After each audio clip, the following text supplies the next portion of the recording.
एक है मार्क्सवाद और राम राज्य, जिस ग्रंथ ने नेहरू जी के चाहने पर भी भारत में नेहरू जी के शासनकाल में कम्युनिस्टों को पनपने नहीं दिया। रूस के भी जो कम्युनिस्ट लोग आए थे पूज्य गुरुदेव की, वह उत्तर सुनकर पलायन कर गए, उनके पास भी कोई उत्तर नहीं था।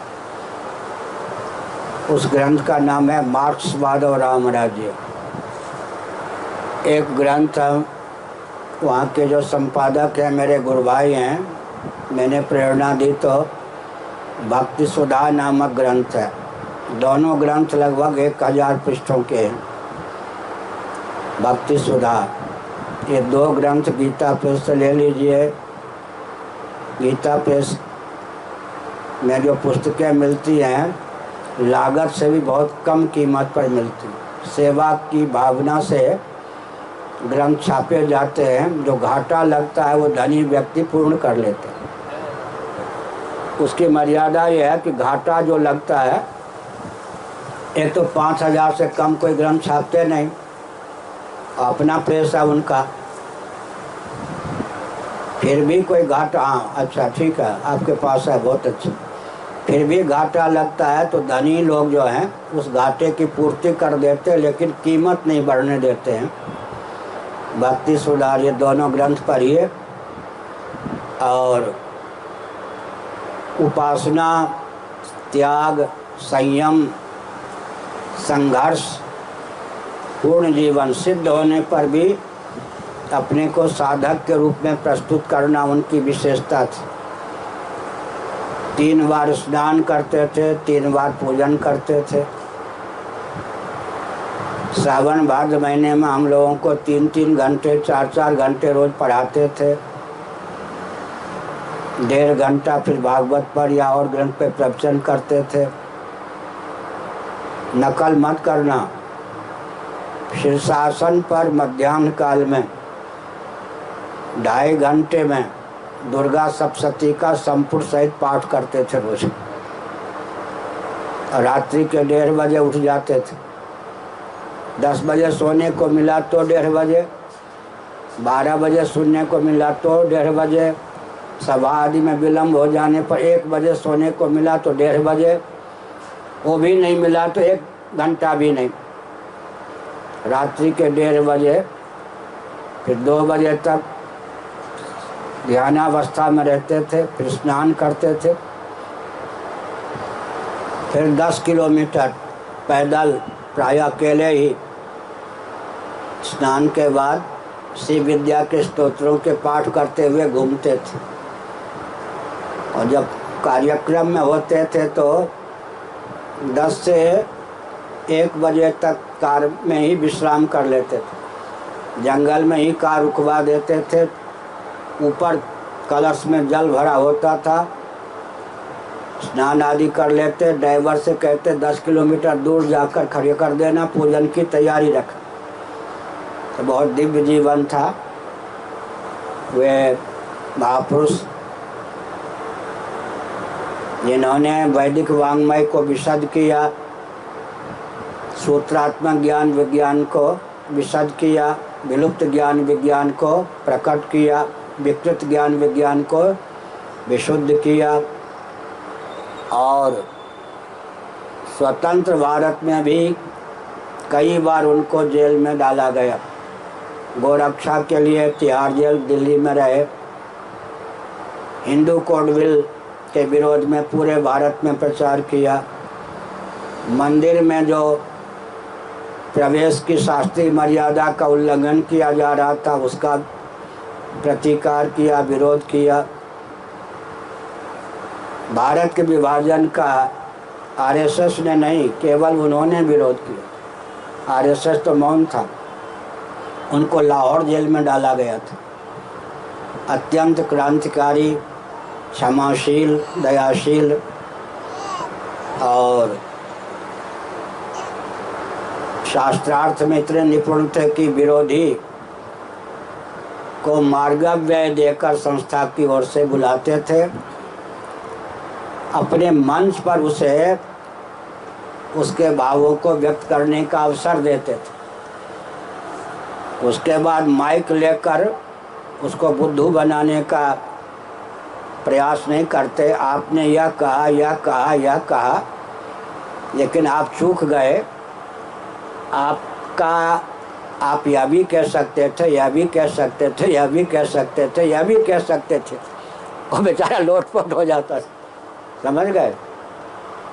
आपने तो बहुत ही थोड़ा कहा। आपका पक्ष और भी मजबूत हो सकता था, या तो आप जानते नहीं थे, या आप बोलने में संकोच कर गए, या भूल गए। इतने में वो लोटपोट हो जाते थे। एक बार संपूर्णानंद विश्वविद्यालय में 12 दिन उनका प्रवचन रखा गया। गौरीनाथ, बंगाल के सज्जन जिनका मैंने दर्शन किया है नैमिषारण्य में, वो कुलपति थे।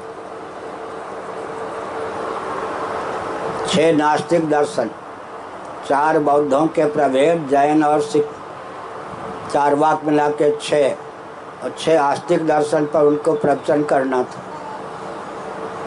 एक त्रिपाठी जी बौद्ध दर्शन के आचार्य भी बैठे थे। जिस दिन पूज्य गुरुदेव ने बौद्ध दर्शन पर प्रवचन किया, उसके बाद वो त्रिपाठी जी रोने लग गए। महाराज, मैं बचपन से बौद्ध दर्शन पढ़ाता हूँ, जिन ग्रंथों का नाम भी नहीं सुना था उसके नाम लेकर आप बोले। अब मुझे विश्वास हो गया कि सबसे उत्कृष्ट दर्शन बौद्ध दर्शन है। महाराज ने कहा, धैर्य धारण करो त्रिपाठी, आगे हम उसका खंडन भी करेंगे, प्रतीक्षा करो, कल फिर देखना। जब उन्होंने बौद्ध दर्शन का खंडन किया, त्रिपाठी जी छोटे अनाथ बालक के समान रोने लगे। और आपको नहीं मालूम होगा, एक बार नाम सुना है इंदिरा गांधी जी का, उन्होंने एक कूटनीति का प्रयोग किया। हिंदू विश्वविद्यालय दिल्ली, वो काशी, वो कहा कि स्वामी करपात्री जी को मेरा नाम मत बताना। बौद्ध दर्शन के, जैन दर्शन के, सिख दर्शन के, कुरान शरीफ के, बाइबल के, ऐसे यहूदियों के, पारसियों के ग्रंथों के सबसे बड़े बड़े जो विद्वान हों, उनको अपने मत, अपने धर्म, रिलीजन, पंथ के महत्व को ख्यापित करने के लिए बुलाना। मशीन के द्वारा सबके भावों को ले लेना, यंत्र के द्वारा। और हिंदू धर्म पर, सनातन वैदिक और हिंदू धर्म के उत्कर्ष पर, स्वरूप पर स्वामी करपात्री जी महाराज से निवेदन करना, मेरा नाम मत लेना। तो हमको पढ़ा रहे थे पूज्य गुरुदेव, एक हिंदू विश्वविद्यालय के दर्शन विभाग के व्यक्ति, तब से मिले नहीं, बाद में वो कहीं कुलपति भी हो गए, रिटायर हो गए होंगे। वो भी पढ़ने आते थे। 9 से 12 तक जब पूज्य गुरुदेव पढ़ा चुके, तब उन्होंने कहा, महाराज अमुक दिन कुलपति महोदय की प्रेरणा से मैं कह रहा हूँ कि हिंदू विश्वविद्यालय में आप इस विषय पर प्रवचन कर दें।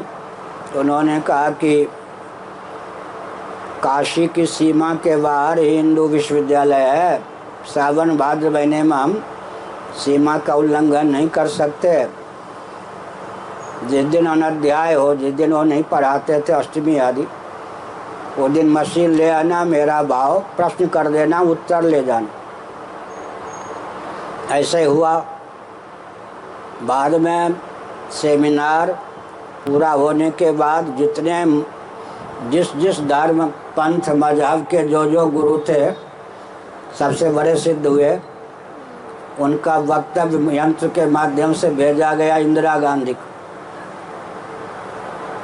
जब पूज्य गुरुदेव का सुना तो उसने कहा, न भूतो न भविष्यति। ऐसा विद्वान मैं नहीं समझती कोई धरनी पर, पृथ्वी पर सैकड़ों वर्ष पहले हुआ होगा या आज है। फिर आगे इंदिरा गांधी के ये वाक्य हैं, लोगों को नहीं मालूम है। धर्म है तो हिंदू धर्म, उसके सामने कोई धर्म टिक नहीं सकता। विद्वान है, उसके मर्मज्ञ हैं कोई, तो उनका नाम है करपात्री जी। उसके बाद वो पांडे जी दर्शन विभाग के जो प्रोफेसर पढ़ने आते थे, एक दिन मेरे सामने, हम भी पढ़ते थे, हाथ जोड़ के कहा, महाराज एक बहुत बड़ा अपराध हुआ है, अभय दान दें तो मैं अपने अपराध को बोलूं। महाराज जब चश्मा लगाए होते थे, थोड़ा सा ऐसे पकड़ के थोड़ा चश्मा उठा दें, सामने वाला 10 विषय का विद्वान क्यों ना हो, बेहोश होने लगता। सिंह गर्ज, क्या कहा, बस कांपने लगता। कहीं पूरे चश्मा हटा लें तो फिर तो सामने वाला गया। तो महाराज ने मुस्कुरा के कहा, कौन सा अपराध हुआ है तो पहले बताओ, तो मेरी जानकारी में तो कोई तुमने अपराध किया नहीं, बताओ बताओ। अभयदान है। उसने कहा, जो मैंने निवेदन किया था इसके पीछे इंदिरा गांधी का गुप्त भाव था। अच्छा, ये भी तुम करना जानते हो, नाम बताते तो मैं बोलता ही नहीं। आगे सुनिए महाराज, इंदिरा गांधी का यह भाव आया है कि धर्म कोई है तो हिंदू धर्म है, मर्मज्ञ विद्वान कोई है विश्व में तो स्वामी करपात्री जी। मैंने संस्मरण सुना दिया।